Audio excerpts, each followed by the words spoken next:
पालिनी दुर्गा क्षमा शिवा दात्री स्वाहा स्वधा नमस्तुते। क्या बात है, बहुत सुंदर। आज के दिन के कार्यक्रम की शुरुआत ही भक्तिमय तरीके से हुई है और बहुत धन्यवाद आपका इस कार्यक्रम की शुरुआत में ही माहौल को भक्तिमय बनाने के लिए। तो नमस्कार, कशिश न्यूज पर हमारा खास कार्यक्रम नवरात्र स्पेशल देख रहे हैं आप। मैं हूं रश्मि श्रीवास्तव आपके साथ। नवरात्र का आज चौथा दिन है और चौथे दिन मां कुसमांडा की पूजा आराधना की जाती है। हमारे साथ प्रसिद्ध ज्योतिषाचार्य अभय कृष्णा जी महाराज हैं, उनसे बातचीत करेंगे और ये जानेंगे कि आज के दिन आप भक्त लोग कैसे माता को खुश कर सकते हैं और मां की आराधना कर सकते हैं। तो महाराज जी, भक्तों को बताइए कि मां की उत्पत्ति कैसे हुई और मां कुसमांडा की किस विधि विधान से भक्तों को पूजा आराधना करनी चाहिए। सबसे पहले सभी भक्तगणों को नमस्कार। मां कुसमांडा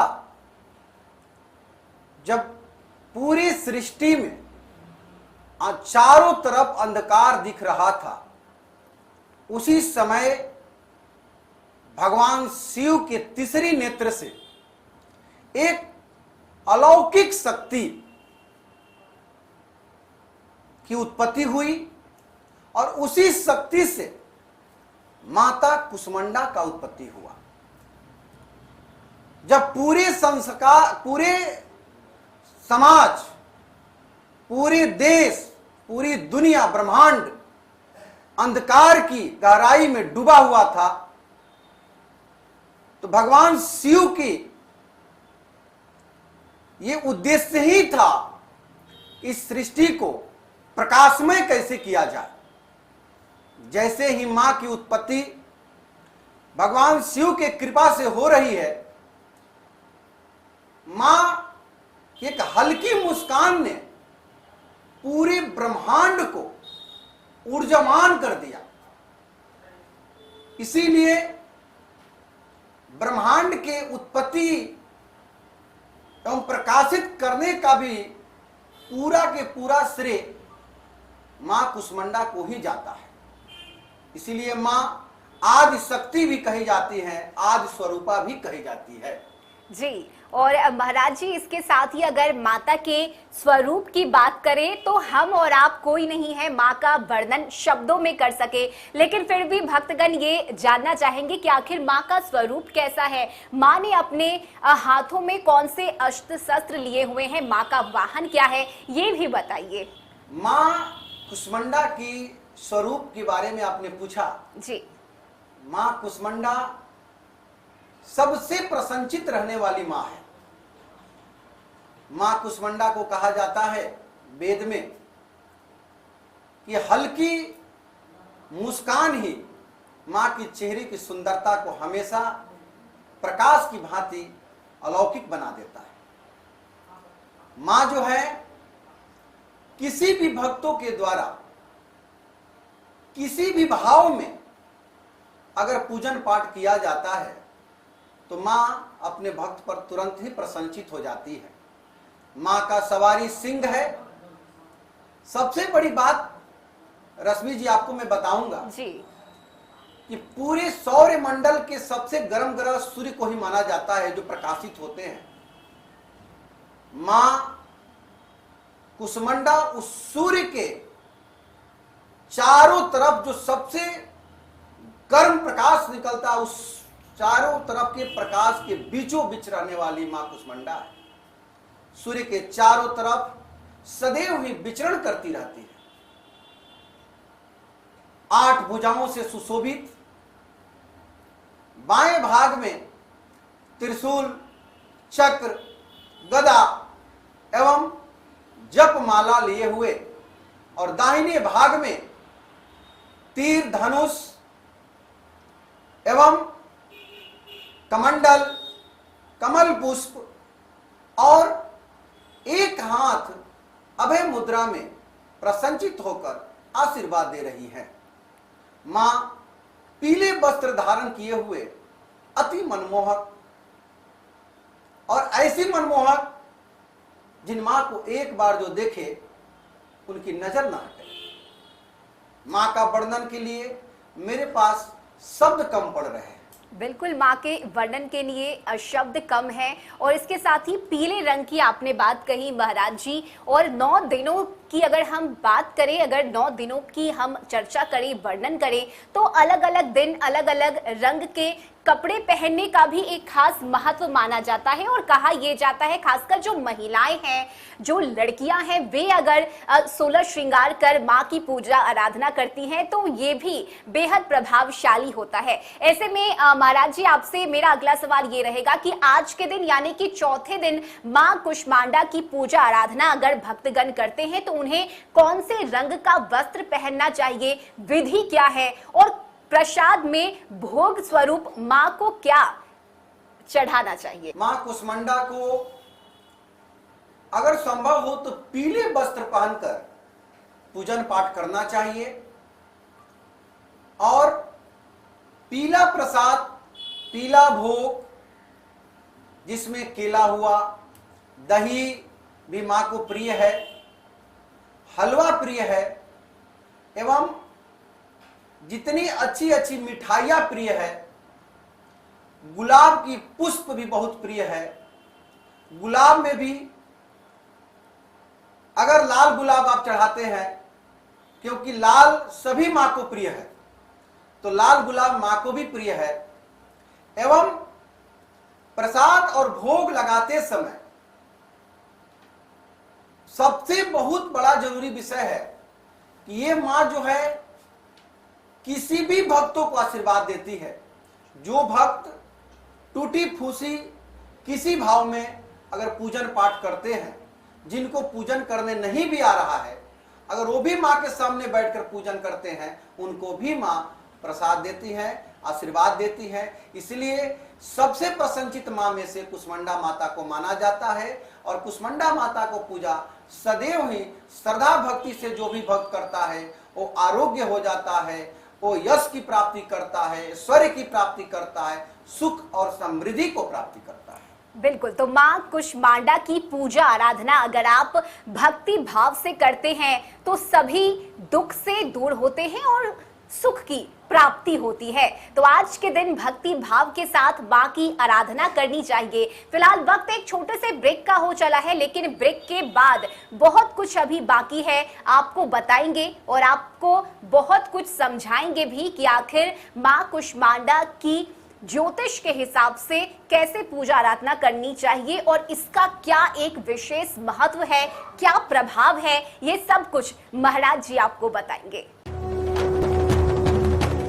ब्रेक के बाद एक बार फिर से आप सभी भक्तों का बहुत स्वागत है। हमारे साथ ज्योतिष आचार्य अभय कृष्णा जी महाराज हैं, उनसे जानेंगे और समझेंगे कि आखिर मां कुष्मांडा की पूजा आराधना किस तरह से हम कर सकते हैं। लेकिन मेरा सवाल आपसे ये रहेगा महाराज जी, जैसा आपने बताया कि मां कुष्मांडा हमेशा ही भगवान सूर्य के इर्द गिर्द रहती हैं, उन्हीं के चारों तरफ मां जो है वो विराजमान करती हैं। ऐसे में क्या मां कुष्मांडा का भगवान सूर्य से भी कोई संबंध है? चाहेंगे कि ये भी आप बताइए दर्शकों को। अगर शास्त्र के अनुसार आपने सूर्य को भगवान मानते हैं, लेकिन ज्योतिष शास्त्र के अनुसार सूर्य एक ग्रह है। माता कुष्मांडा सदैव ही सूर्य ग्रह के चारों तरफ भ्रमण करती रहती है। अगर किसी भी जातक के कुंडली में सूर्य की स्थिति अगर कमजोर है या उनको साहस, ऐश्वर्य, मनोबल क्षमता, मान और सम्मान बढ़ाना है और कम समय में बड़ी उपलब्धि को अगर प्राप्त करना है, तो उन्हें सदैव ही मां कुष्मांडा का पूजन पाठ अवश्य ही करना चाहिए।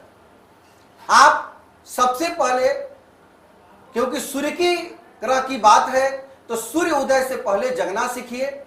सुबह जगें, सूर्य को जल चढ़ाएं एवं सूर्य का भी पाठ करें, आदित्य हृदय स्रोत की पाठ करें, सूर्य कवच की पाठ करें। और अगर नवरात्रि के समय में या किसी भी समय मां कुष्मांडा के घर में मूर्ति है या चित्र भी है, उनके सामने आप भोग लगाएं, प्रसाद दे चढ़ाएं, पूजन करें, लेकिन ध्यान रहे कि सूर्योदय समय में, सुबह में, प्रातः काल का ही पूजन मां को प्रिय है। तो अगर ये आप करते हैं एवं ओम ऐं क्लीं कुष्मांडाय नमः मंत्र का जाप करते हैं तो यथाशीघ्र आपकी कुंडली में, आपकी राशि में सूर्य ग्रह की स्थिति मजबूत हो जाता है और सूर्य ग्रह भी प्रसन्न होते हैं, साथ साथ मां कुष्मांडा भी आप पर प्रसन्नचित होती है।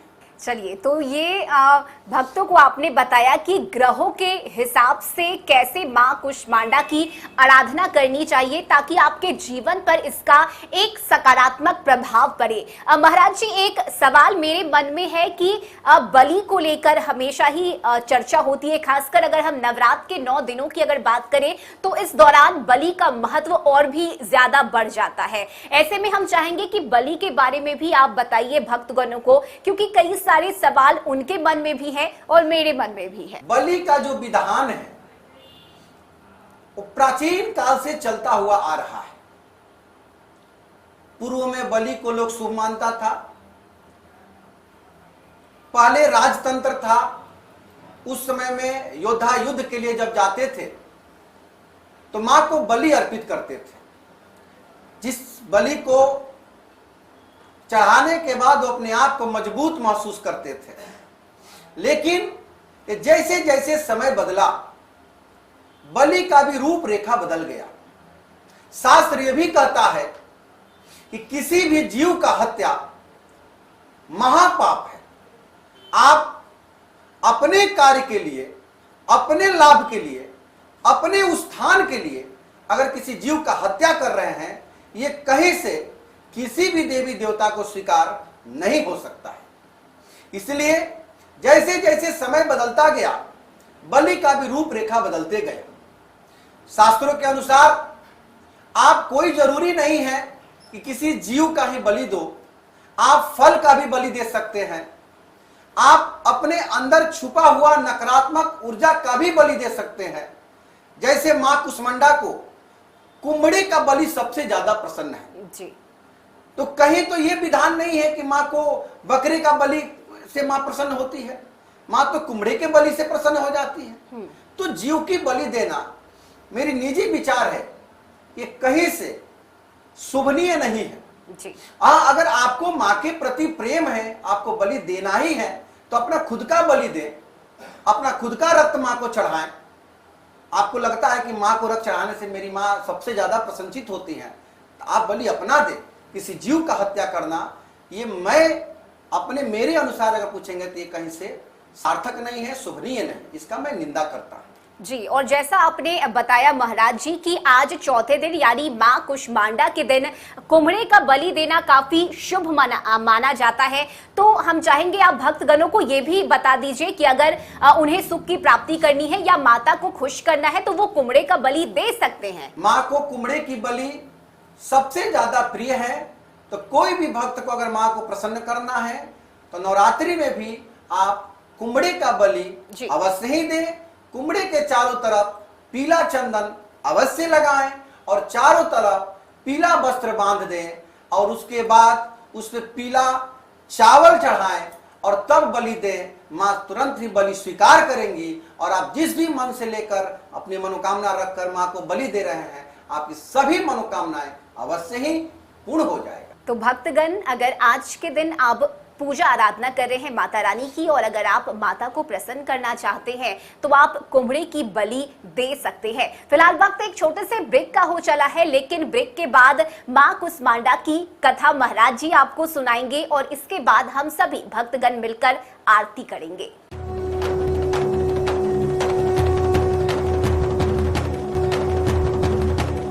ब्रेक के बाद एक बार फिर से आप सभी भक्तगणों का बहुत स्वागत है और हमारे साथ प्रसिद्ध ज्योतिषाचार्य अभय कृष्णा जी महाराज हैं। उनसे हम ये समझ रहे हैं और ये जान रहे हैं, आपको भी बता रहे हैं कि आखिर कैसे मां की आराधना विधि विधान से आप कर सकते हैं। और महाराज जी, जैसा इससे पहले आपने बताया कि मां कुष्मांडा का भगवान सूर्य से क्या संबंध है और कैसे सूर्य का प्रभाव हमारे जीवन पर पड़ता है और उसके लिए क्या विधि है, क्या आराधना है माँ की, ये आपने बताया। लेकिन मेरा सवाल ये रहेगा कि क्या कुछ और भी उपाय हैं जिसे हम आसानी से अपने घर में कर सकते हैं ताकि घर में सुख समृद्धि और हमारे जीवन में खुशियां बरकरार रहे। मैं सभी भक्तगण को बताऊंगा कि सूर्य ग्रह की स्थिति को मजबूत करने के लिए मैं पहले भी बताया कि माँ कुष्मांडा का पूजन पाठ करें, आदित्य हृदय स्रोत की पाठ करें, सूर्य कवच की पाठ करें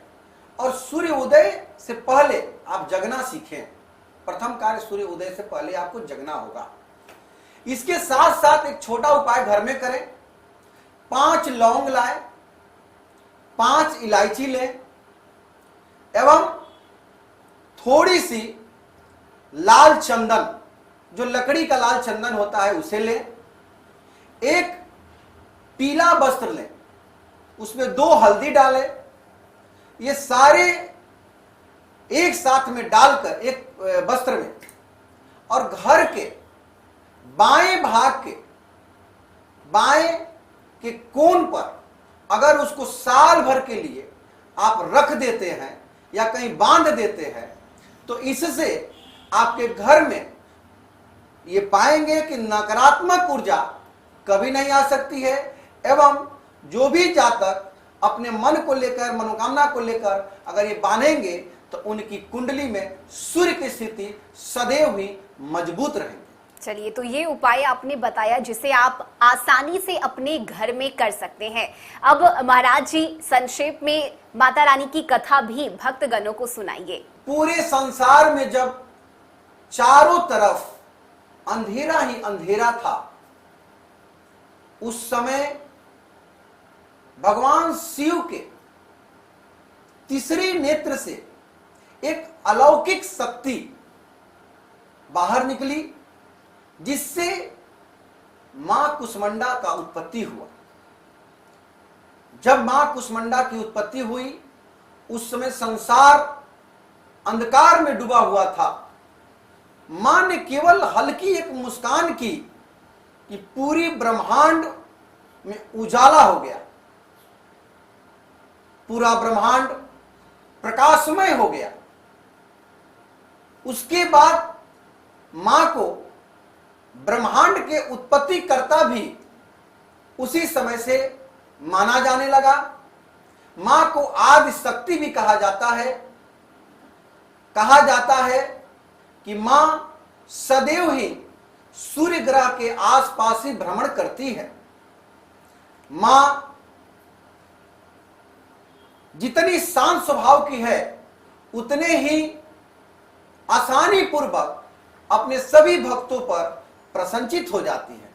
अगर कोई भी भक्त जैसा भी उन्हें हो सके, जिस भाव में भी और जो भी सामग्री जुटे उसके साथ अगर श्रद्धा भाव से पूजन पाठ करेंगे तो मां यथाशीघ्र प्रसन्नचित होकर उनकी सभी मनोकामनाएं पूर्ण कर देगी और वो व्यक्ति उस पूजा करके यश को प्राप्त करेंगे, ऐश्वर्य को प्राप्त करेंगे, आरोग्य हो जाएंगे और पूरे सुख समृद्धि शांति से जीवन को निभाएंगे। चलिए, यानी माँ कुष्मांडा की पूजा आराधना करने से यश और ऐश्वर्य की प्राप्ति होती है और माँ का स्वरूप इतना सुंदर है कि मन को मोह लेने वाला है। चलिए, अब सभी भक्तगण से आग्रह करेंगे कि वे आए, हमारे साथ माता रानी की आरती करें और हम सभी भक्त मिलकर माता की भक्ति में लीन होते हैं। हरि ओम चंद्रमा चक्षुः सूर्यो अजायत श्रोत्रात् वायुश्च प्राणश्च मुखात् अग्निरजायत। ओम जय अम्बे गौरी मैया, जय श्यामा गौरी, तुमको निस दिन गावत मैया जी को सदा मनावत हरि ब्रह्मा शिवरी। ओम जय अम्बे गौरी, आन सिंदूर विराजत को मृग मग को मैया की को मृग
दरबार की जय।